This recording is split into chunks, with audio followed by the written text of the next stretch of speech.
The wind off Lake Anjikuni carried the scent of old wood smoke and frozen earth. It was December 1930, and the temperature had dropped to -32 degrees. I stood at the edge of the tree line, looking down at the cluster of caribou skin tents. Snow had drifted against the hides, undisturbed by any footprint. By all rights, there should have been the sound of dogs barking, the smell of rendering fat, the voices of 30 people preparing for the deep winter.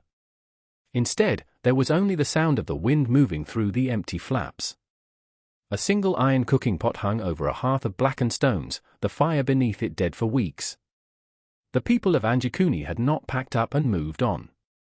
They had simply ceased to be there. I received the initial report in the last week of November, sitting in the detachment office in Churchill. The man sitting across from my desk was Joe Labelle, a veteran fur trapper who had spent the better part of 2 decades navigating the unforgiving expanse of the Canadian Shield. He was a man who understood the margins of survival, but that morning, his hand shook as he held his tin cup of coffee. Labelle had just walked hundreds of miles south from the Kivalik region of the Northwest Territories. He carried a Winchester Model 1894 rifle and a canvas pack smelling of raw canvas and cured tobacco, but his usual stoicism was gone. He told me a story that defied every established rule of the barren lands. Labelle had been working a familiar trapping line, moving north toward Lake Anjikuni, a body of water situated at approximately 62 degrees north latitude. He knew the lake well, and he knew the semi-nomadic group of Inuit who maintained a seasonal camp on its rocky beaches. They were a hospitable people, often willing to trade warm meals for news of the outside world. Labelle had visited the camp on several previous expeditions. He knew the headmen by name, knew the layout of their tents, and knew the precise methods they used to cache their winter meat. He had expected to see the glow of seal oil lamps cutting through the early twilight. He had expected to hear the cacophony of 50 sled dogs raising the alarm. Instead, he found an empty village. Labelle detailed the exact coordinates of the settlement. He listed the inventory of the abandoned tents, emphasizing the loaded rifles, the winter clothing, and the frozen meals left hanging over cold hearths. He stated clearly that there were no signs of a struggle, no blood in the snow, and no tracks leading away from the camp. In 1930, the Royal Canadian Mounted Police were the absolute authority in the Northern Territories. We were responsible for the welfare of the indigenous populations and the maintenance of law and order in an area larger than most European countries. I did not dismiss Labelle as a man suffering from cabin fever. Men like him did not waste weeks of travel and risk frostbite to report a fiction. I requisitioned a team of fresh sled dogs, packed a heavy canvas tent, and loaded enough pemmican, hardtack, and kerosene to sustain a 3-week expedition. I selected an Inuit guide named Aksar to accompany me, a man whose knowledge of the northern ice was unparalleled. Our orders were specific: locate the village, determine the whereabouts of the inhabitants, and secure any evidence of foul play. The winter of 1930 had arrived early and with severe intent. By the time we departed Churchill, the mercury routinely sat at -30 degrees Fahrenheit. The rivers had frozen solid, and the lakes were capped with ice thick enough to support our loaded sleds. We were heading into the deep freeze, chasing a ghost story told by a frightened trapper. I adjusted the straps of my heavy parka, checked the action of my service revolver out of sheer habit, and the journey from Churchill to Lake Anjikuni was a grueling test of endurance. We covered the distance over 14 days, navigating the frozen waterways and the desolate stretches of the Canadian Shield. We battled temperatures that rarely rose above -20 degrees, the wind sounding like a saw as it cut across the flat expanses of ice. We rationed our supplies strictly, pushing the dogs and ourselves to our physical limits. Along the route, we stopped at the cabin of another trapper, a man named Armand Laurent. I questioned Laurent about any unusual activity in the region, any mass movement of people or sudden changes in the caribou migration. Laurent reported nothing of the sort, though he mentioned seeing strange lights in the northern sky weeks prior. I recorded the statement in my logbook but maintained my focus on the physical evidence. I was a field officer, not an astronomer, and my mandate was to find 30 missing people. We pressed on, our sled runners carving deep grooves into the ice of the frozen rivers, until the southern shore of Lake Anjikuni finally appeared on the horizon. The ice stretched out before us, a flat, white plain under a slate-grey sky. The camp was exactly where Labelle had described it, situated on a slight rise to catch the prevailing winds and keep the snow from drifting too deep. We approached the settlement with our rifles unholstered, prepared for any contingency. As we stepped off the ice and onto the shoreline, the silence of the place struck me with the physical force of a blow. The settlement consisted of roughly a dozen dwellings, a mixture of traditional caribou skin tents and more permanent structures reinforced with timber and stone. In a functioning Inuit camp, the snow is a canvas of constant activity. There are tracks of men, women, and children crisscrossing between the tents. There are the deep, dragged furrows of heavily laden sleds. There are the stain patches of snow where animals have been butchered, and the trampled circles where the dogs are tethered. Here, the snow was pristine. A fresh layer of powder, perhaps a week old, lay undisturbed over the entire settlement. No one had walked between the tents. No one had gone down to the lake to chop through the ice for fresh water. I stopped 20 yards from the first tent and called out a greeting. My voice was swallowed instantly by the vastness of the barren lands. I waited for a full minute, listening intently. The only response was the rustle of a loose tent flap slapping against a wooden pole. Axar stood beside me, his eyes scanning the tree line, his posture rigid with unease. He muttered something in ineptitude, a quiet observation about the wrongness of the air. I unslung my rifle, holding it across my chest, and walked into the perimeter of the camp. We had found the village. The first dwelling I approached was a large, conical tent, its hide stretched tight over a frame of imported timber. The entrance flap was tied back, an open invitation to the freezing wind. I ducked my head and stepped inside. The interior was dark, smelling faintly of old sweat, cured leather, and stale smoke. I struck a wooden match, the sudden flare of sulfur illuminating the space. What I saw made me pause and hold my breath. The tent was fully furnished, exactly as it would be if the occupants had merely stepped outside for a moment. Heavy caribou skin sleeping robes were arranged neatly on the raised sleeping platform. A bone needle, threaded with sinew, rested on a half-finished pair of sealskin boots. Beside the sleeping platform, a small wooden footlocker sat open, revealing a collection of carefully folded garments. In the center of the tent, a circle of blackened stones contained the remains of a fire. Hanging from a wooden tripod above the stones was an iron cooking pot. I knelt and examined the pot. It was filled with a thick caribou stew, frozen solid.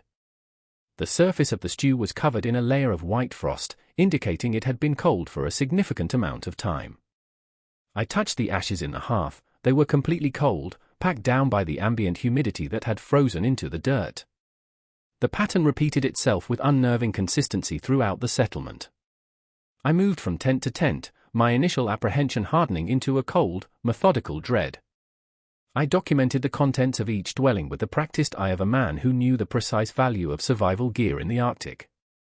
In the second tent, I found a cache of dried fish and several pounds of rendered seal fat, provisions that would never be left behind by a people facing the onset of a barren lands winter. In the third, I discovered a child's toy, a small, carved wooden seal, lying on the dirt floor beside a pair of adult winter boots.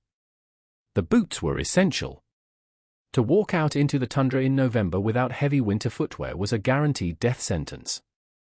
Yet, there they sat, their soles worn but intact. The most inexplicable discovery, however, was the weaponry. Leaning against the interior poles of nearly every tent were rifles. I counted 7 firearms in total, mostly older lever-action models and a few bolt-action surplus rifles. In 1930, a rifle was the single most valuable possession an Inuit hunter could own. It was the difference between feeding a family and starvation. A rifle was never misplaced, never forgotten, and certainly never abandoned. To leave a camp without taking the rifles was an act that defied all logic and every instinct of survival. I checked the chambers of 3 of the weapons. They were loaded, the mechanisms stiff with the cold but fully functional. Beside the rifles were canvas bags heavy with brass ammunition. The occupants had not packed their belongings. They had not taken their winter clothing. Outside the tents, the situation was equally baffling. I walked down to the shoreline of Lake Anjikuni, where the ice met the rocky beach. 3 kayaks were drawn up safely above the ice line. They were secured with heavy stones, their sealskin hulls intact and well maintained. If the village had departed by water before the lake froze, they would have taken the kayaks. If they had departed over the ice, they would have taken the heavy wooden sleds. I found the sleds stacked neatly behind the largest tent, their bone runners polished and ready for use. The harnesses hung from a nearby drying rack, stiff and covered in hoarfrost. The entire infrastructure of their mobility remained in the camp. I stood in the center of the village, the wind biting at my exposed cheeks, and tried to construct a rational narrative for my official report. Perhaps a sudden illness had swept through the camp, forcing them to seek help at another settlement. But the sick would need the sleds to travel. Perhaps a massive herd of caribou had been spotted, prompting a sudden, disorganized hunt. But hunters do not leave their rifles leaning against tent poles.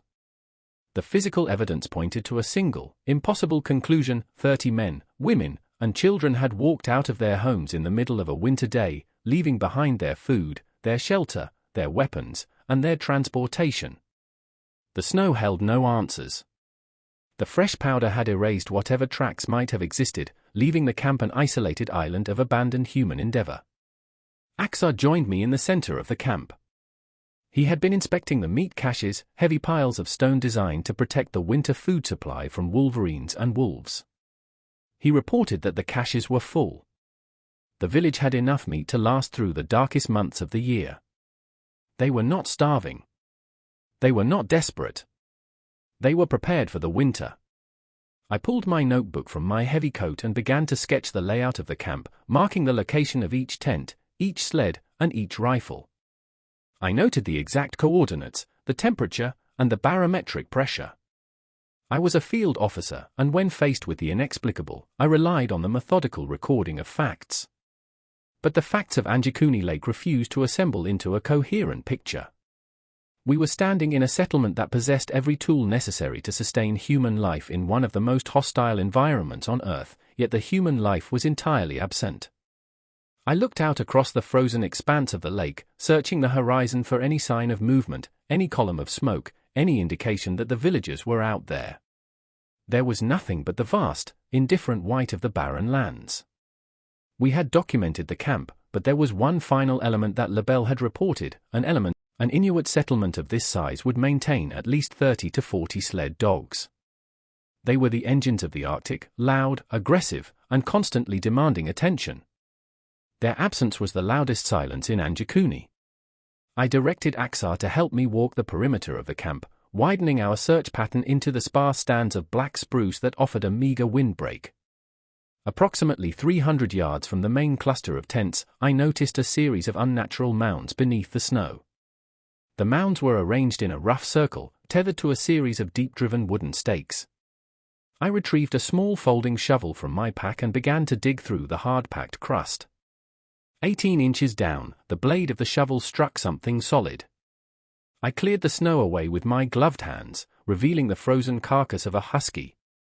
The dog was curled into a tight ball, a desperate, final attempt to conserve body heat. I moved to the next mound and dug again. Another dog, similarly frozen. Axar and I spent the next hour excavating the perimeter. We uncovered the remains of 26 sled dogs. They had not been killed by wolves or bears. They had not died of a sudden disease. I examined the heavy leather collars and the thick chains that secured them to the wooden stakes. The dogs had been deliberately tied up and left to starve. The implications of this discovery were profound, and Axar's grim expression confirmed it. In the hierarchy of Arctic survival, dogs are second only to human life. They are never left to starve unless the humans themselves are entirely incapacitated or already dead. If the village had planned to migrate, the dogs would have been harnessed to the sleds. If the village had faced a sudden emergency and fled on foot, they would have cut the dogs loose to fend for themselves. Tying them to stakes and leaving them to die of starvation and exposure was an act of deliberate abandonment that made no sense in any cultural or practical context. I stood among the frozen carcasses, the reality of the situation settling heavily upon my shoulders. I examined the state of the remains. The dogs had been dead for at least 3 weeks. The snow had buried them completely, preserving them in a state of suspended animation. This timeline aligned with the cold ashes in the hearths and the frozen stew in the iron pots. Whatever had happened at Anjikuni Lake had occurred in early November, shortly after the first deep freeze of the season. I recorded the number of dogs, the condition of their collars, and their exact distance from the main camp. The methodical process of documentation was the only defense I had against the creeping unease that permeated the spruce grove. The dogs had starved to death within earshot of tents filled with dried fish and rendered seal fat. Whoever had tethered them there had done so with the intent. We spent 3 days circling the lake, examining the tree line and the exposed rock faces for signs of a temporary camp or a mass migration. We found nothing. The winter snows had scoured the landscape clean. It was during this expanded search that we made a discovery that added a grim, confounding layer to the investigation. On a rocky ridge overlooking the lake, the Inuit had maintained an ancestral burial ground. Traditional Inuit graves of that era were not dug into the frozen earth. Rather, the deceased were laid on the surface and covered with heavy cairns of stone to protect the remains from scavenging animals. As we approached the ridge, I noticed that the silhouette of the burial ground was wrong. Several of the cairns had been dismantled. I climbed the ridge, my snowshoes slipping on the exposed granite, and examined the site closely. The heavy stones, some weighing more than 50 pounds, had been rolled away and stacked neatly to the side. The graves were empty. I knelt beside the nearest dismantled cairn. The stones had not been displaced by bears or wolverines. The stacking was clearly the result of human effort. Furthermore, the earth beneath the removed stones was frozen solid, indicating that the graves had been opened before the deep winter freeze had set in. The desecration of a burial site was a profound taboo in Inuit culture. The idea that the villagers would dismantle the graves of their own ancestors before abandoning their camp was entirely contradictory to their established customs. Aksa refused to approach the ridge. He stood at the base of the incline, his face pale, and stated flatly that we needed to leave the lake. I documented the open graves, took photographs with my heavy field camera, and measured the distance between the stacked stones. I looked for drag marks, for dropped artifacts, for any clue as to where the remains had been taken. There was nothing. Just the empty depressions in the frozen earth and the neatly stacked stones. We concluded our search on the 4th day. We had spent nearly a week at Lake Anjikuni. We had found the camp, the starved dogs, and the empty graves, but we had found absolutely no trace of the 30 missing inhabitants. I packed my notebooks, secured the field camera in its leather case, and gave the order to break camp. We did not sleep in the abandoned tents. We pitched our own canvas shelter on the ice, keeping a fire burning through the night. As we drove the sled south, back toward Churchill, I looked back at the settlement one last time. The tents were barely visible against the snow, small brown specks in an ocean of white. I had gathered all the evidence the landscape was willing to yield. My official report, filed weeks later in Churchill, was a masterpiece of bureaucratic understatement. It confirmed the abandonment of the village, the death of the dogs, and the presence of the untouched provisions, but it offered no definitive explanation for the disappearance. I officially classified the case as an unsolved missing persons inquiry, a file that would remain open and unresolved in the archives of the territorial government. In the decades since I first walked onto the ice of Lake Anjikuni, the story of the vanished village has been subjected to endless revision. It has been embellished by journalists, distorted by folklore, and obscured by the passage of time.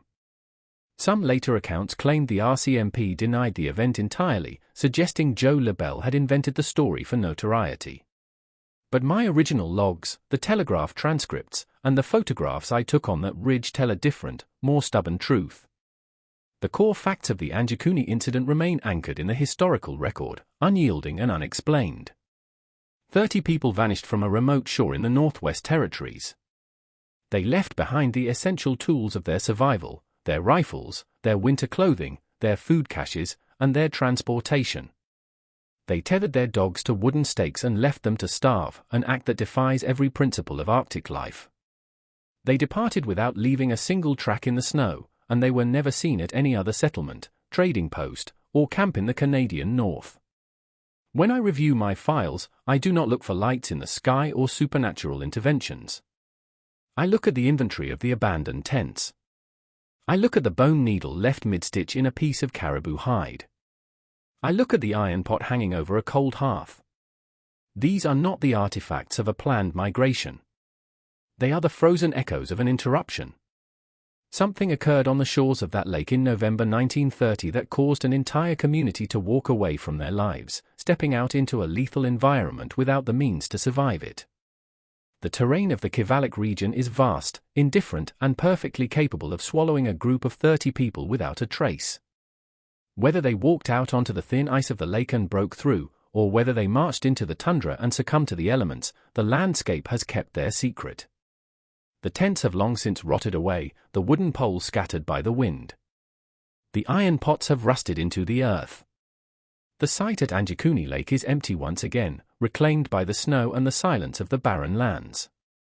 The fate of the men, women, and children who lived there is entirely unknown. If these stories of vanished crews and silent ships speak to you, subscribe to